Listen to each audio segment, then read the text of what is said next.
What going on, everybody? It's David Mitchell here. And waifu, Belly Poo. And it's actually our first actual day in Savannah. And if y'all can see right behind us, we're at the Georgia State Railroad Museum. Look at this. Oh yeah, this is gonna be fun. What? I could see there. GE Switcher. Oh, Tavell, look. Got a battlefield right here. Oh, look at this. This is cool. Hey, Val. You know, it's a revolution battle right here, too, you know? So, we got flat out the old Union Station for Savannah. You can tell. Look at it. That's cool. But hey, look. Oh, look at the mirror on that boy. Like, look at this. Oh. Alright everyone, we're coming in. Also, look at this. This is cool.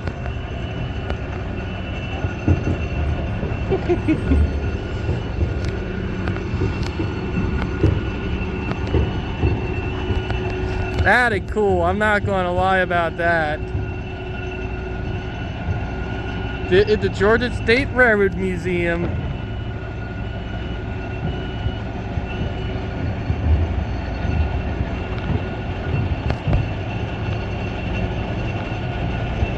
Oh, they got a Primus Switcher too.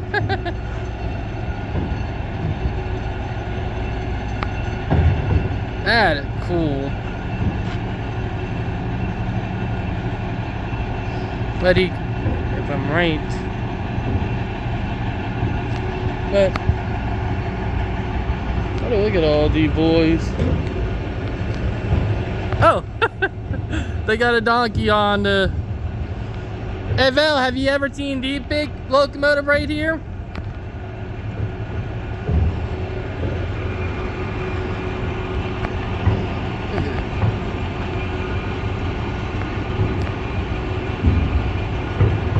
Look at this.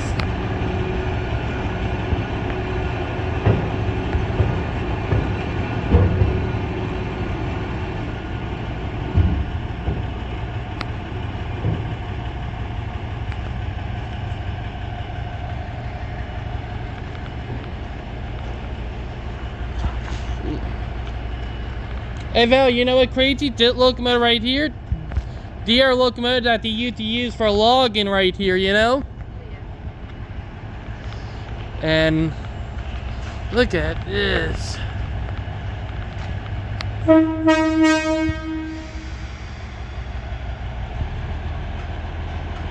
Up there you go.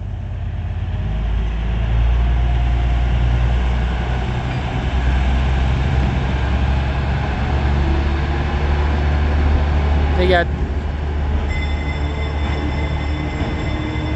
that is cool. Look at it.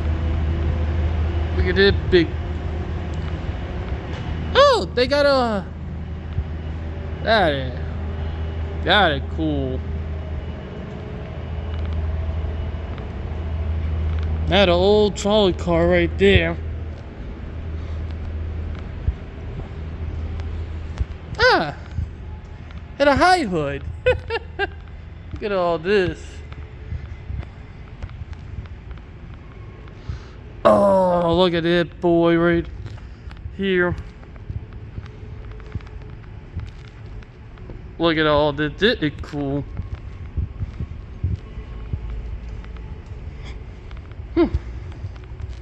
Old coal tinner. And look at the chains on that.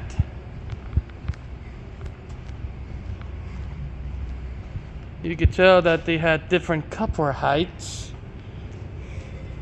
But this boy right here we use for logging. Oh, look at this. This is SW1 right here. They got a that is definitely a streetcar right there. I hear you, Valley Poo. Look at everything. Hey, your bell echoey voice. Look at this.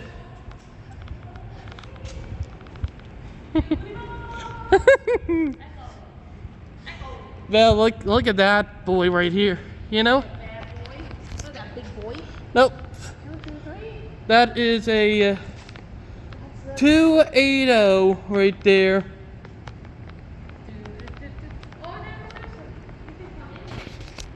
Yeah. And not a big boy, Val. Val having a little goofy tail.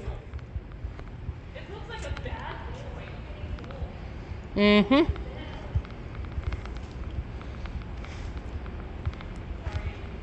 It's Rose thinking with me today. Mm-hmm. Val let her roast you. Boarding pass, riding all day. Yeah, Val got both our boarding passes for the train ride. But the second time we're riding a train in less than a day. But yeah, look at it. Oh my god. Gotta move on to more too. Oh, look at that old tank car. You got a covered hopper right here. Yeah, you see that old tank car right there? And you see the covered hopper car? Oh, We can take them all together here. I know. Oh, look at the Plymouth switcher. Okay, it's off limits in this area. I know, because it changed. Oh, Val, look at the... Look at that little boy. Look at these little ones. Where? Look at the little steam engine right there in the back. Oh. Mm-hmm. And here... Mm-hmm. Look at him. Ooh. Look like they... Oh, they do. But look at this boy right here, Val. Oh, can we take a selfie together in that one? Yes, we can. Excited, like now. that brick is so beautiful. Get up your head, show on Facebook. I know. Not gonna lie, this is actually pretty fun so far. Oh, wow. In there? Yep.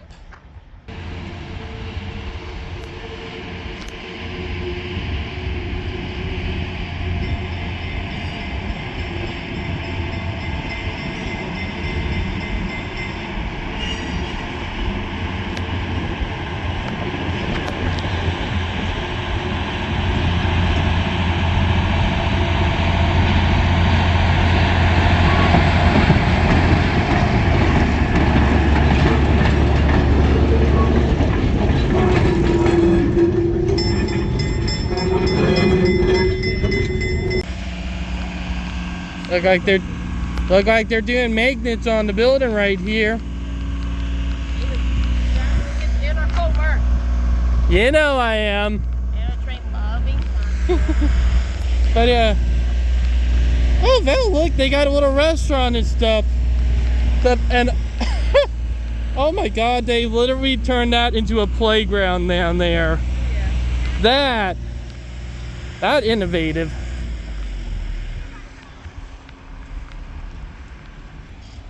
Look at him.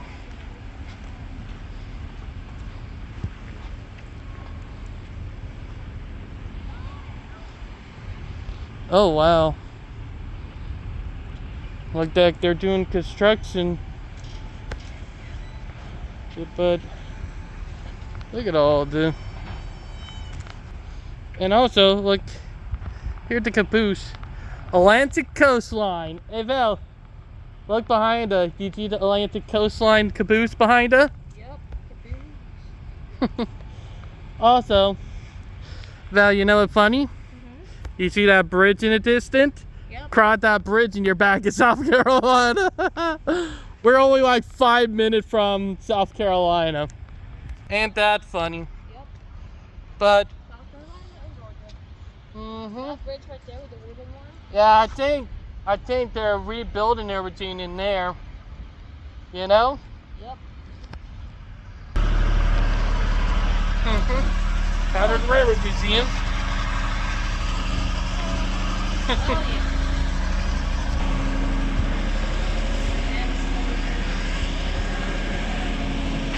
Oh yeah. Oh yeah.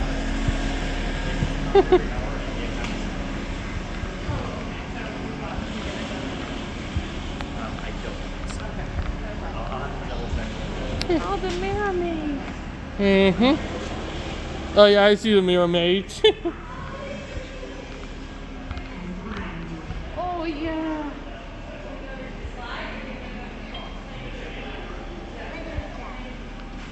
About to having a time of her life.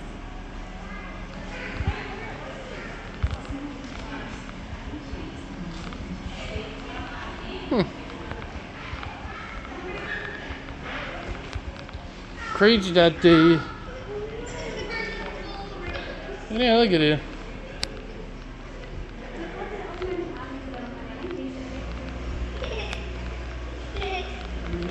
Alright. Oh, that's trippy. This little master having the time of his life. Yeah. On to the Mirror Maze.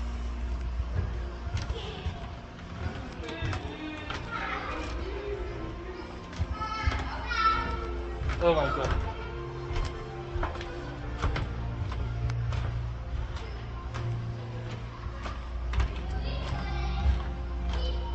It's a trippy. Look at it.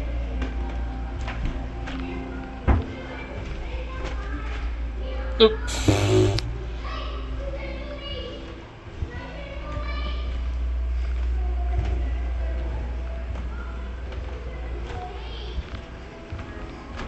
It's so trippy.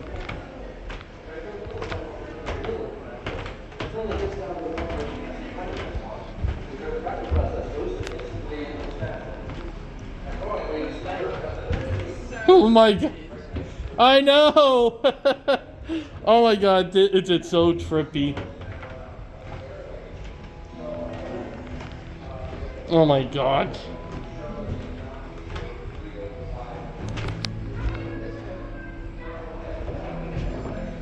Mm.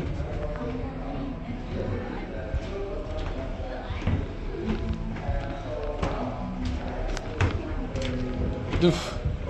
Our dead end, it a dead end back there.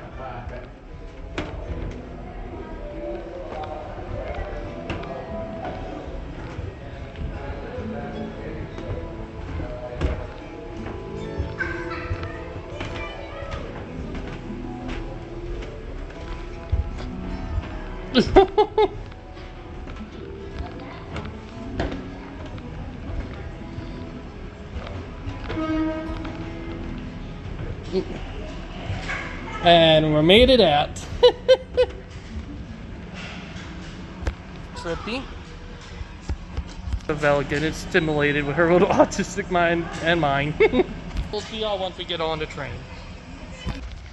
Took me a minute to find Vel. And our we took her a minute because she wanted to go Dean. But look at this. Oh wow, that nice.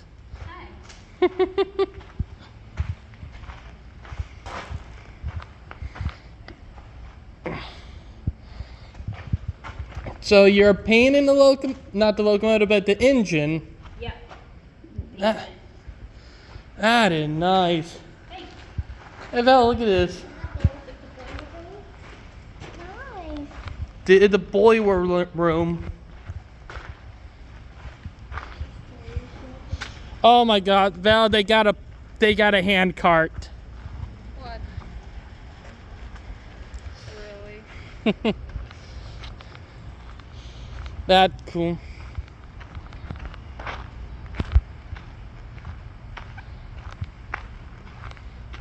Look at this.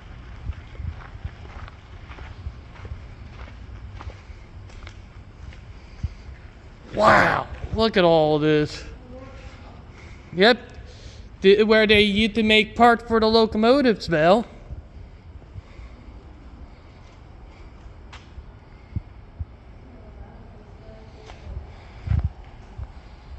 Where they actually made all the locomotive parts.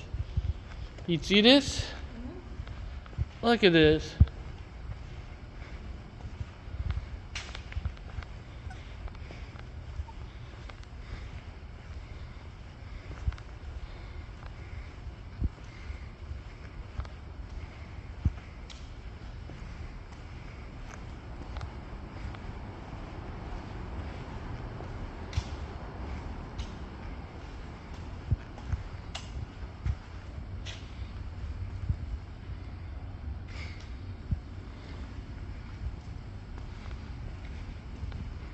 Pretty cool.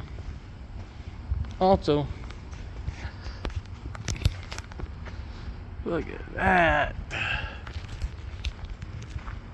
Also, we're on the back part, so we can actually see. Look at that little guy right there.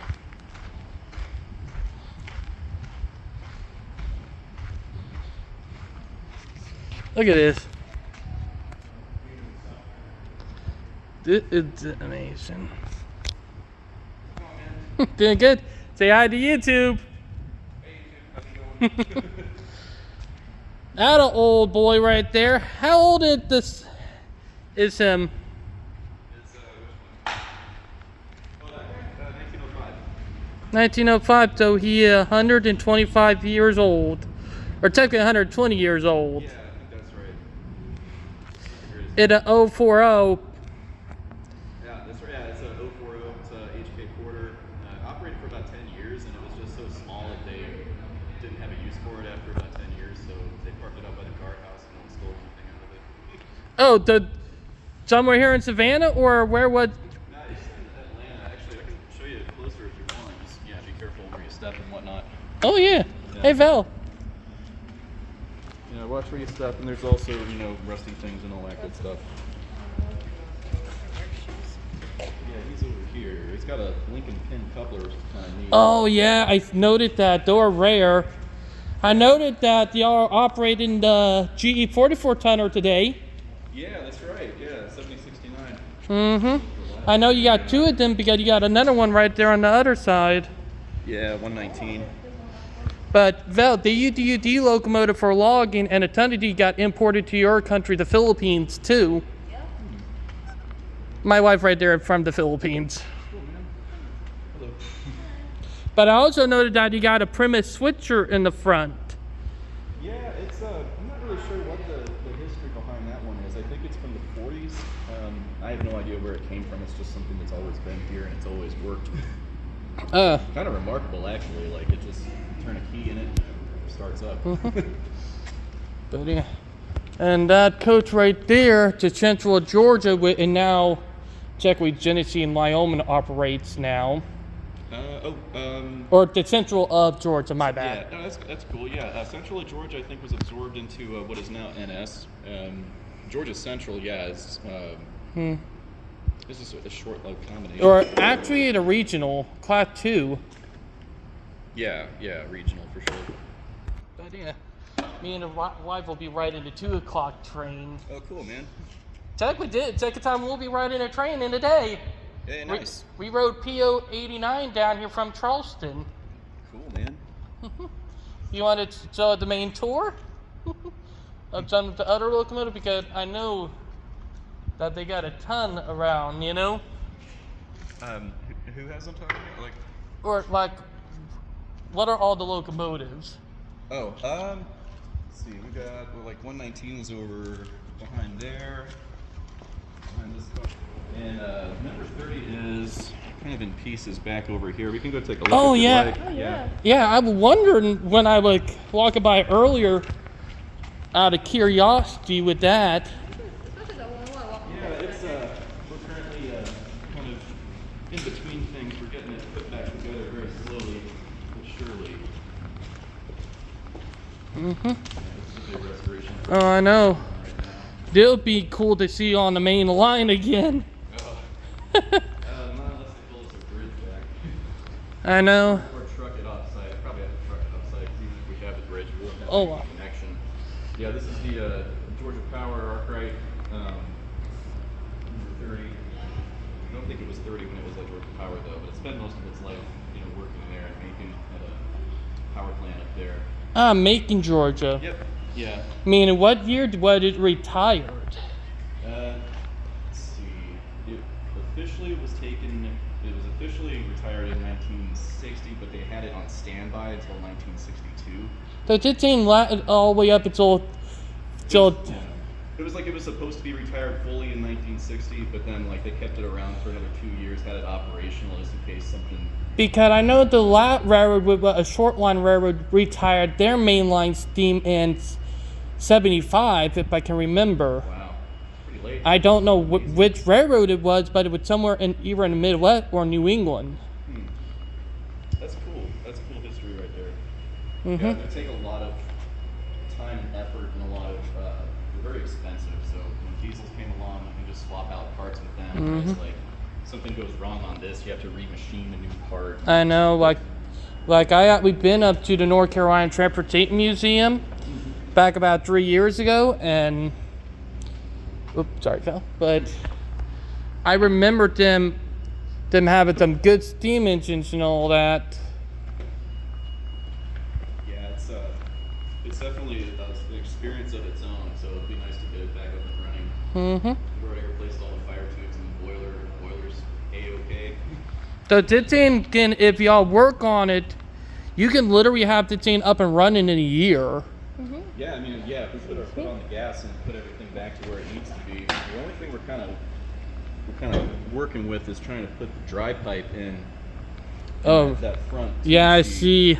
Yeah, it's one of those things that like you have to get it right the first time. Otherwise, like you can't, put all the, branch pipes and all the baffles for the smoke blocks it back in. Because if you put it back in, it will be a ticking time bomb. Well, no, not necessarily, but it's just it would be a pain in the neck to have to like get all that stuff out again, and try to get it to seal, again. So you really have to get it right the first time.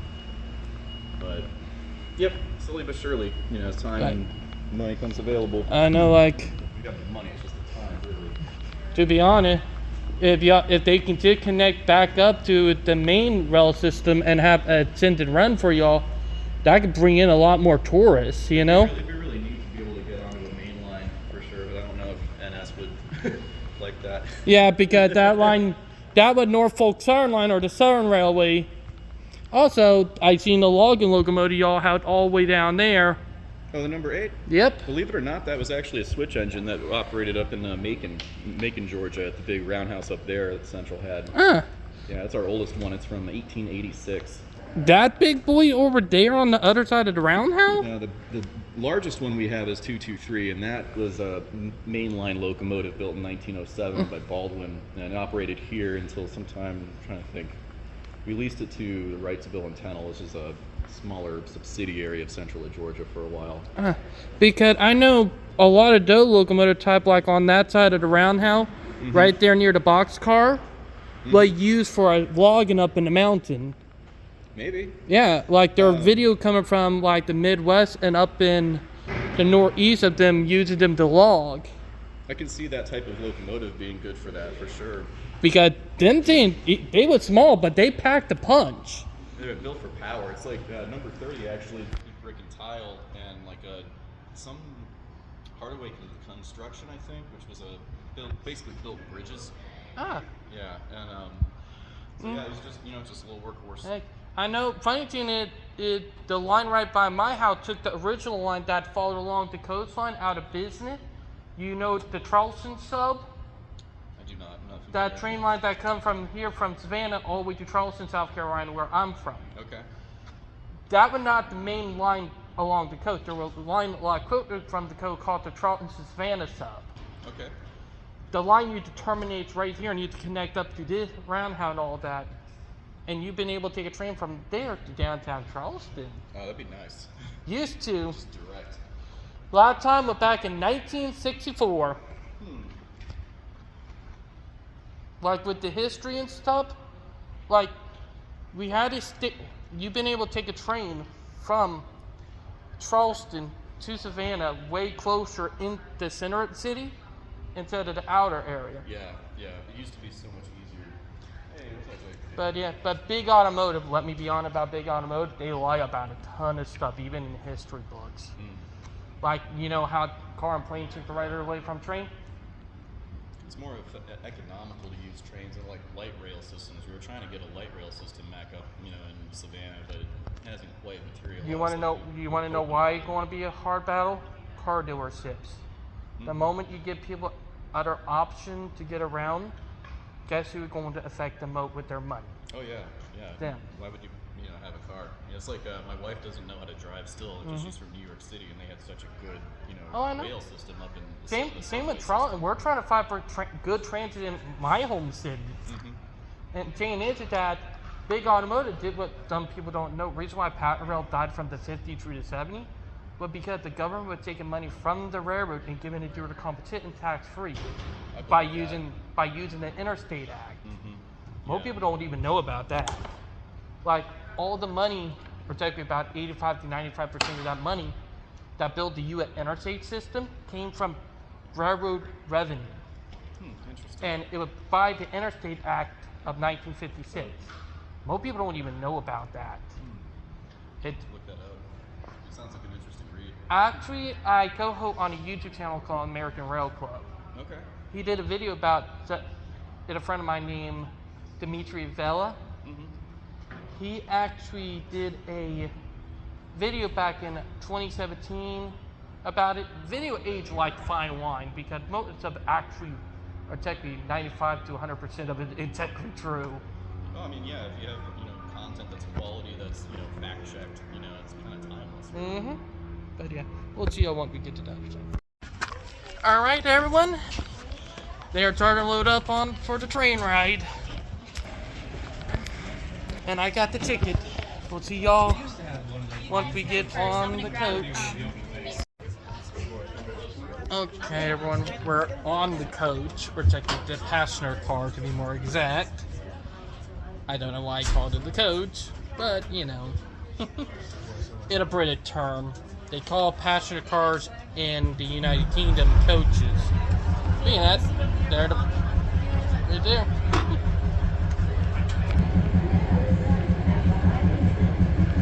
Well, the second time we're riding a train in less than a day. Oh yeah. That for sure. But yeah. So it's really fun. Alright, we're getting ready. Good afternoon, everybody. Thank you so much for joining us here at the Georgia State Railroad Museum. Now, before we get this train underway, I just ask everyone to please follow two rules while we're here on the train. Rule number one, while the train is moving, please stay in your seats. The train will push and pull us without warning from time to time, and if you're not careful, it will knock you off your feet. And secondly, for your safety, please make sure all body parts remain inside the windows at all times, as concrete, brick, and steel structures will pass within arm's reach of the car throughout the tour. With all that said, my name is Patrick. I'll be your tour guide today. Our ground crew today is Adam. He'll be operating our turntable, and he'll be making sure everyone else in the museum is safe while the train's in motion. And our engineer today is Joe, who will be up front in the cabin driving us around the facilities today.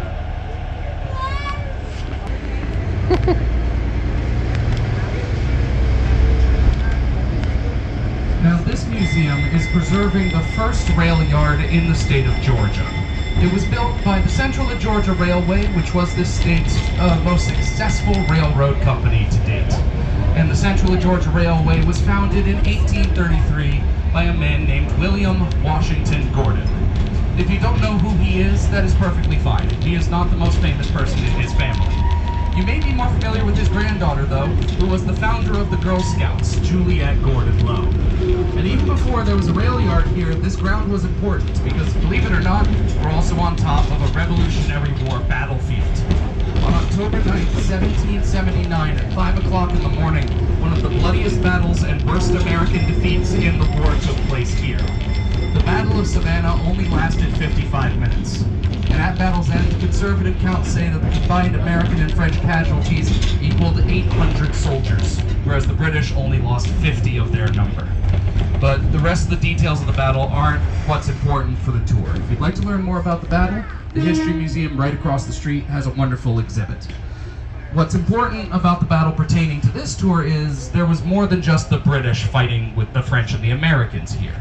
Alongside the French, helping out the Continental Army were soldiers from other parts of the world that we would know today as Haiti, the Dominican Republic, Ireland, Sweden, Switzerland, Austria, Hungary, Germany, Poland, and Lithuania. They were all here to help us try and recapture Savannah from the British. Now, decades after the Battle of Savannah took place, upon the ground where the worst of the fighting happened, the Central of Georgia Railway was given 28 acres of land by the city. This property stretched from Turner Street, where that glass tower is on my right, to Jones Street, the road on the other side of our facility on my left. Between 1834 and 1855, there was constant construction between these two streets to create the first ever rail yard and rail repair complex that Savannah and Georgia would ever know. And within the first 10 years of this site's construction, the railroad also was building a 200-mile-long line of rail connecting the cities of Savannah to the city of Macon to our northwest. Now in just a moment, we are going to roll onto our turntable. This is one of 16 historic functioning turntables left in the United States. It's 85 feet long, powered by electricity, and it's been here now for 102 years. It's the fourth turntable to ever be here on site, and the original table that was here in 1852 was 30 feet shorter than this one, and the original one was powered by hand. But it wasn't powered by hand with a crank. It was powered by hand by a pair of poles, one on each end, that men had to push. That original table was so well balanced that with a train on top of the table, you only needed one man on each pole to spin it. This current platform, with about 50 tons of train on it now, is going to spin using two electric engines that are only 7 horsepower each. Meaning, right now, either at home or at your local hardware store, you will find a lawnmower with more horsepower than what's going to spin us in just a few moments. Now, when we start to spin, that's when things get tricky, because the tracks we're standing on now are in no way connected to the tracks outside. If the tracks are out of place by less than an inch when we leave the platform, there is a good chance the train will derail. The only thing stopping that from happening is Adam. And let me reassure you all, Adam is a master of an ancient, mysterious art called eyeballing it, and he knows exactly where the rail should be at all times. With his 10 months of experience, and my almost 3 years of doing these train rides, eyeballing it hasn't failed either one of us yet. Knock on wood. Now, alongside being a museum, our staff repairs and restores train cars and railroad equipment. And one of our current projects is this silver and blue train car right behind us. This is the 374, and it was here in the 1950s, acting as a relief car for, at the time, the fastest commercial train in the country, the Nancy Hanks. The Nancy Hanks, get on the Nancy Hanks. One cheer for the Nancy Hanks, awesome. The Nancy Hanks was a streamlined locomotive named after Abraham Lincoln's wife, and it could take you from Savannah to Atlanta in 5 hours. That's faster than it takes you to get between both those cities by car today. And this car has been the project of Joe, our engineer, for the past 20 months, fixing it inside and out. But that is one project in the smaller of our 2 workshops. In just a moment, when the rails are realigned, we're going to head down to the far end of the yard to our paint shop, where the rest of our restoration work is done here in the facility. Now, our paint shop, before we head down there, it is one of our youngest buildings. It was constructed in 1925, 100 years ago, and it was built during a decade when the Central of Georgia Railway was at its peak. If we were on this site 100 years ago, on just this 5 acres of the original rail yard, there would be up to 1,000 workers here working 12-hour shifts every single day. Now, in general, working for any railroad in the 1920s was highly prized. The unions were in full swing, so the benefits and pensions were exceptional, and overall, on this site, your weekly paycheck was pretty good. A blacksmith helper's 22-cent an hour wage would hold the same buying power as $17 an hour today. And a journeyman blacksmith or machinist's 85 cents an hour would hold the same buying power as around 150 grand a year. Now, on top of a pretty good paycheck here on site, with the noticeable uptick of workplace injuries in the 1920s, the railroad established an 80-bed state-of-the-art hospital here in Savannah to accommodate the workers. And with the help of some of the first Boilermaker Union locals in the country here in Savannah, the railroad established a retirement home for their older workers. And that building still exists today. You can find it acting as the admissions building for the Oakland Island Wildlife Reserve, halfway down towards Tybee Island. Now, our paint shop was second only to the Roundhouse as the busiest building on site. Its 50,000 square foot work floor could hold 32 train cars at any time. And today, the building is home to 2 Australian trolleys, 9 train cars.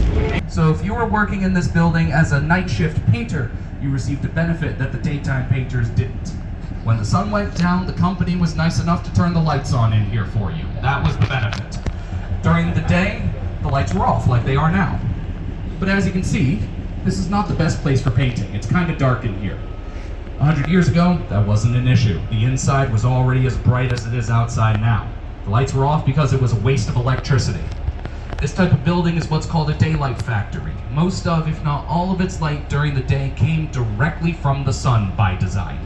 That was thanks to the massive doors and windows that would all be open, but also thanks to the ceiling above our heads.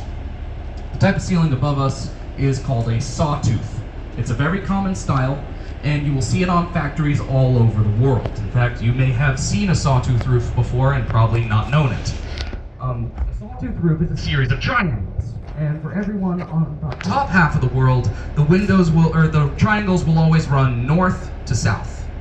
On the north side of each of these triangles, where you see wavy panels of tin now, 100 years ago, in their place would be quarter-inch thick plates of glass, reinforced with chicken wire running the entire length of the room. This is what allowed for total coverage of this work floor with nothing but natural ambient sunlight from dawn to dusk every single day. And we still use this building today. And on this side of the room, we have 2 major projects going on. One of them is this red train car on my left. This is one of our oldest train cars, dating back to the year 1911. It was built in the city of Augusta, Georgia, for Georgia Central Railroad, not to confuse it with the Central of Georgia Railroad that used this facility. And it was built in imitation of a Pullman passenger car from the 1870s. Its number is 67, and you may have actually seen this car before on TV and not known it. It showed up in a Disney movie a few years back. How many of you have Disney Plus back at home? Well, A few. I know Awesome. you. Now, how many of you have seen the remake of Lady and the Tramp that came out a few years back? Awesome. Thank goodness it's not just me this time. So, for those of you that haven't seen it, go ahead and watch it. It's overall a pretty decent film. But when Disney was looking for a location to film that movie, they chose Savannah to make the entire thing. And for those of you that have seen it, if you remember when the tramp first shows up, you see him sitting in a red train car and then he runs around a rail yard. That train car, this rail yard, and some of the people Tramp runs by aren't actors. They're members of our railroad operations staff that Disney hired to work that scene in the rail yard where they work on and drive trains every day. And as impressive as the 67 is, it's still not our oldest car. Our oldest piece of rolling stock is this one right behind us. You can still find Savannah gray brick buildings all throughout the Low Country, as far past Charleston.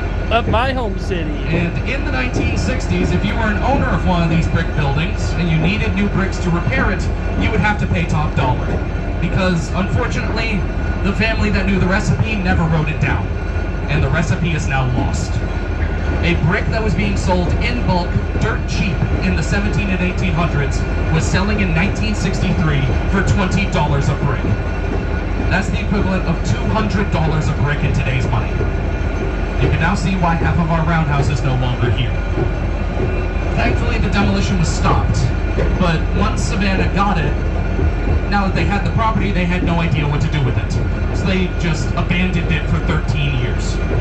In the meantime, under the cover of night, people snuck in here and threw wild parties in the 70s and 80s that are still talked about here in Savannah. And after 13 years of this, in 1986, the Civil War movie Glory, starring Denzel Washington, Morgan Freeman, and Matthew Broderick, picked this facility to make 2/3 of the movie. After that film was released in 1988 and was winning all sorts of Academy Awards, a year later, Savannah turned to our historical society and asked us if we would like to manage this place. And what you see around you now is 36 years of our nonprofit organization's maintenance, work, and care, keeping it all standing so that visitors like you can come here every day and hear the history of a place that was, at one point, not just the center of the city's economy, but also a center of the city's community as well. Now, there's one more thing that needs to be discussed before the tour ends, and it's where we're headed to next. Down past the switch at the end of the line, there used to be a bridge connecting where we are now to the train tracks across the street. Unfortunately, in the early 70s, that bridge had to be destroyed by the city. Too many 18-wheelers were getting stuck under it. Now today, Savannah is the second biggest port on the East Coast. We're second only to New York City. And before I-16 was finished, one of the main routes out of the port for the trucks was right down Louisville Road and under a bridge that was built 40 years before the first car was ever designed. For the big rigs to squeeze underneath, the drivers would have to get out of their trucks, deflate every tire, and then reinflate them all on the other side. As you can imagine, this would be frustrating. And if there's one thing a port city doesn't want, it's frustrated truck drivers. Especially in the 60s and 70s, when the Truck Drivers Union was led by Jimmy Hoffa. Now, Jimmy Hoffa, by reputation, was a very influential, very powerful, and very dangerous man. He had very close friends in the Italian Mafia, and Savannah, for many decades, was a known vacation spot for high-ranking Chicago mobsters, including, at one time, the infamous Al Capone. So, a few years before this place became an untouchable federal landmark, when the truck drivers very nicely asked Savannah for help with their little bridge problem, or else, it'd be an awful shame if something were to happen, Savannah very quickly got rid of the bridge. And now because of that, the only way a train can get out of here now is in pieces being carried by 18-wheeler trucks. And if that's not irony, I don't know what is. But the irony continues, because you see that bridge down on the intersection in front of us. That bridge is also used by the Central of Georgia and was built in the 1850s. There are tunnels under that bridge that cars can pass under, and there are signs now that tell you the tunnel is only 12 feet tall. 18-wheelers are often 13 and a half feet tall. Everyone please find your seats, the train is about to move. So that tunnel is 1.5 feet shorter than the height of an average 18-wheeler. There are now scratches inside that tunnel from all the trucks that have gotten stuck under it over the years. And the first time I saw that happen, I was on this train giving a tour. And as I was talking about the scratches in the tunnel, right on cue, a truck barreled down the road and got stuck under the bridge mid-sentence. Oh yeah, that is. Thankfully, nobody got hurt and the truck was able to continue on its way. But if I'm being honest, I couldn't have planned it any better even if I wanted to. Now, as we are backing up towards the platform, I'd like to ask everyone, please stay in your seats until you hear the train's horn sound off one time. That'll be our sign from the engineer that we've come to a halt, and we will then be free to get up and disembark. With all of that said, thank you all very much for joining us here on this ride, and we at the museum would like to thank you all personally for your patronage in helping us out with this 36-year-old nonprofit project of ours of education, restoration, and preservation. As we make our final approach, thank you all once again for joining us here at the Georgia State Railroad Museum. Thank you all.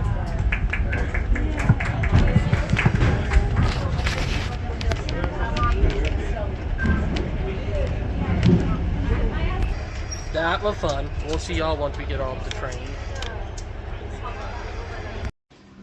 Okay, everyone, we got off the train and now we're heading to the gift stop. That was a fun ride.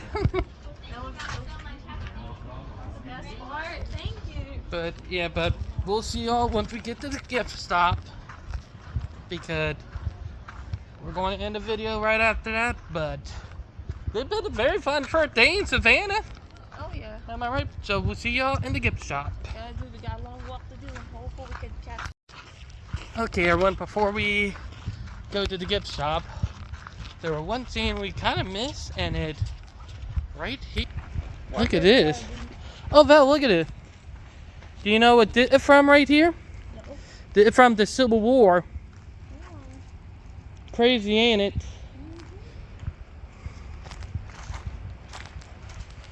But yeah.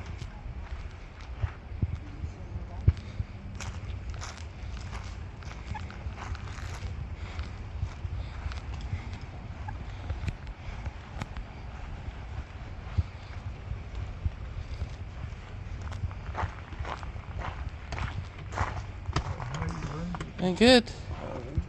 Yeah, amazing. Oh.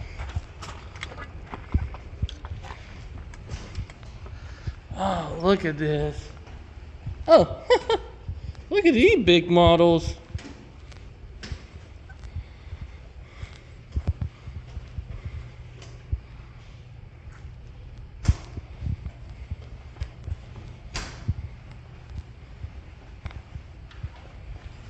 Alright, that last part of the tour, so we'll see y'all in the gift shop. Y'all too. Alright, everyone, we just got done with the museum and the gift shop. Lady first. And let me be honest, it was an amazing day and all that.